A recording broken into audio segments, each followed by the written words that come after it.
Bien, hay una preocupación natural en todas las familias por el tema del alza de los precios y se suma ahora la posibilidad de escasez de alimentos en la lógica y en el marco del paro de transportistas en algunas regiones de nuestro país.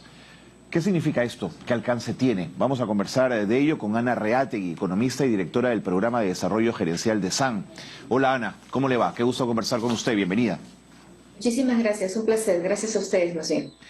Ana, no hay escasez de alimentos, solo alza de precios, ha dicho el premier Aníbal Torres. ¿Qué lectura te genera esto?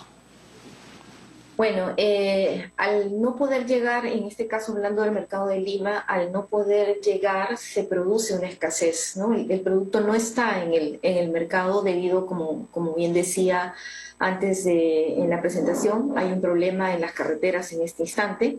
Y que sí está provocando desabastecimientos que esperamos que sean de corto plazo y que luego que esto pare o que se llegue a un consenso entre transportistas y el gobierno, se pueda retomar los precios de los productos. Sin embargo, esa es solamente una parte del incremento de precios, que es la parte coyuntural, la última etapa, vamos a decir, del incremento sostenido de precios.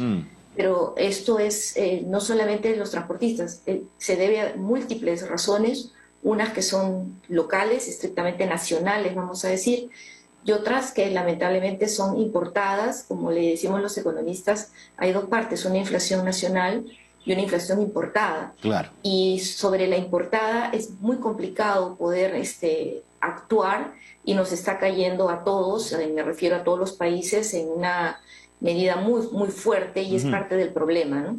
Entonces, si ya teníamos una presión al alza por la guerra en Europa, ¿no es cierto? Ahora tenemos el paro de transporte y suma una preocupación más. Lo dicho por Julio Velarde, presidente del BCR, que ha señalado que luego de 20 años ya no pueden contener desde el BCR la presión inflacionaria. ¿Debemos asustarnos ante una frase como esa, Ana? Lo que pasa es que, como decíamos, hay dos partes, ¿no? Una que es local y una parte que es internacional. Respecto al local, tampoco es que estemos haciendo las cosas bien. Ajá. Entonces, tenemos un problema de paro de transportistas que era, ¿cómo vamos a decirlo? Se viene anunciando hace meses. No es que nos tome por sorpresa esta medida que han tomado frente ya a los anteriores incrementos del precio del combustible que se han venido dando a lo largo de los meses. También acabamos de perder un grado en la evaluación de la deuda soberana del Perú. Y también hay una presión al incremento de las tasas de interés, eso también levanta los costos de los productores, además de los problemas logísticos, además del incremento del precio del petróleo. Entonces, lo que ha pasado es que ha llovido sobre mojado en este momento, pero vamos a decir que esto ya se venía a venir. Entonces, Julio Velarde tiene razón, es un problema de medidas de políticas públicas nacionales. Por ejemplo, este tema de perder puntos en la calificación de la deuda soberana es estrictamente local. Y el tema del paro de los transportistas, como decía, es algo que ya se anunció desde diciembre, si la memoria no me falla, de la primera semana de diciembre del año pasado. Y sobre lo otro, como él dice, ¿cómo poder contener esto si ni siquiera Estados Unidos puede contener una inflación que bordea el 7% y que le va a generar bastantes problemas al presidente Biden ahora en las elecciones congresales, ¿no? del Parlamento?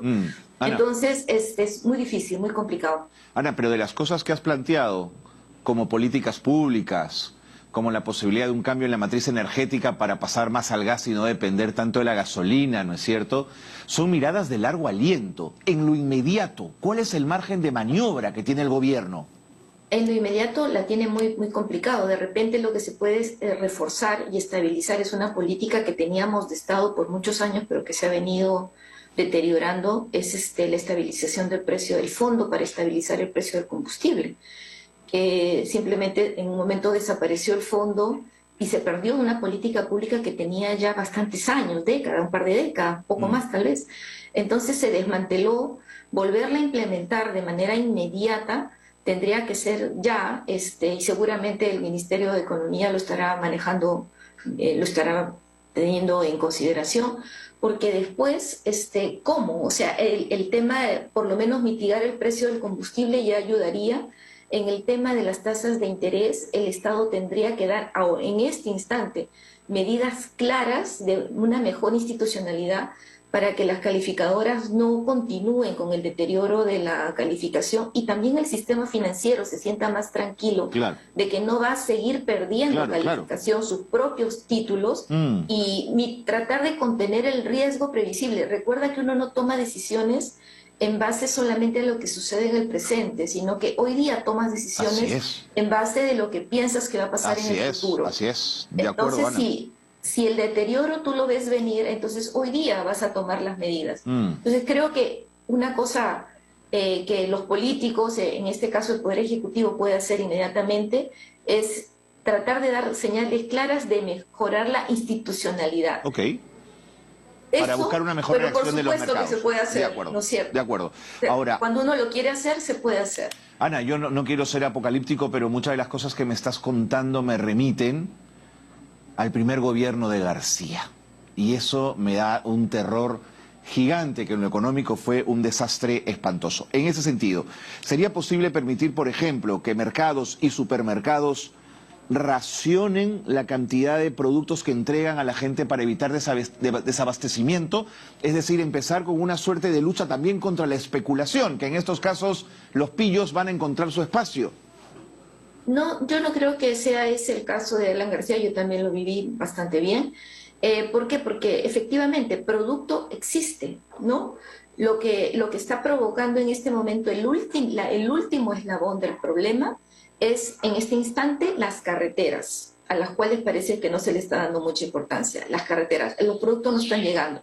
Los productos están llegando, pero caros. Entonces, no es que no exista el aceite o el arroz o el azúcar, el problema es que se han más que duplicado el precio. Entonces, el pollo igual. Entonces, no es que no haya pollo, hay pollo, pero mucho más caro. Hay aceite, pero más caro. Entonces, ahora, que se vean tentados de repente a que haya una especie de precios o productos con precios paralelos más baratos, pues eso implicaría que el Estado tuviera que comprar producción y más bien entraría a competir con los propios ciudadanos para hacerse de productos para ellos venderlos a precios más baratos, lo cual sería ilógico. Lo único que provocaría es que los precios subieran más, porque habría un comprador más en el mercado que lucharía por nosotros por el arroz que queremos comprar en el mercado, salvo que lo importaran, pero en este momento importar es absolutamente caro, ¿no? En este momento la importación con los precios logísticos no tiene sentido. Lo que tenemos es que aguantar el golpe este año para ver si esta guerra termina, para ver si es que los problemas logísticos internacionales se solucionan, ¿correcto? Y nosotros hacer nuestro trabajo interno, y nuestro trabajo interno es tener un orden económico, un orden institucional, no hacer cosas que generen inestabilidad. Y obviamente preocuparse por lo que está pasando en Cuajone, preocuparse por lo que está pasando en La Bamba, preocuparse por lo que está pasando mínimamente en las carreteras, que esto obviamente golpea al ciudadano, ¿no? Ana, no es un tema de ideología. Ana, antes de irme y para terminar el tema del desabastecimiento, mis sospechas iban por dos lados. Por un lado, porque desde los mercados se está diciendo que están entrando pocos camiones. Por lo tanto, si la huelga se prolonga, eso va a ser más claro. Y lo segundo, ¿sabes qué, Ana? Que el gremio de transportes es muy complicado, el de transporte de mercancías, porque están agrupados en empresas de 2 camiones, 3 camioncitos, 5 camioncitos a nivel regional. Y entonces, ¿cómo el gobierno conversa con esa atomización de transporte?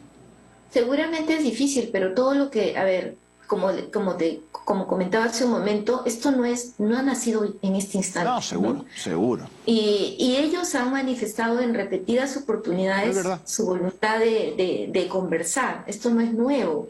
Es un problema que se ha venido dejando que surja y hoy día aparece en nuestras narices, perjudicando a la población, ¿no? Entonces, yo creo que cuando hay voluntad de hacer las cosas bien, se puede hacer bien. Si es que hay que hablar con ciencia, hablará con ciencia. Como tú dices, es difícil, pero peor es dejarlo pasar y no hacer nada y esperar que se cansen. Entonces, claro, voy a apostar a que ellos finalmente tendrán que trabajar porque los productos se van a perder, tienen que pagar planillas y de aburridos se van a cansar. Correcto, puede suceder así, pero en el camino nosotros, quienes estamos aquí de consumidores, lo que va a provocar en nosotros es desconfianza, y hay algo que se llama en economía que es las expectativas del consumidor. Si tú observas que de verdad hay desabastecimiento, sea temporal, y dice temporal, no es 2, 3 días, sino empieza a ser 15 días, 20 días, ¿qué vas a hacer en el siguiente instante?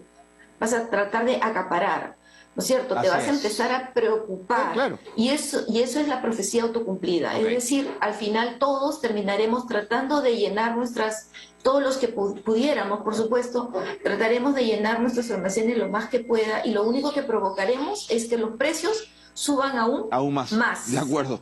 Bueno, Ana, muchísimas gracias. Gracias por haber estado con nosotros, y tienes razón. Si alguien aspira a ser gobierno es para agarrar las riendas, no necesariamente de un caballo que va tranquilito, sino también de un caballo que puede estar desbocado, y hay que saber manejarlo y tener bien controlado las bridas del animal. Muchísimas gracias, Ana.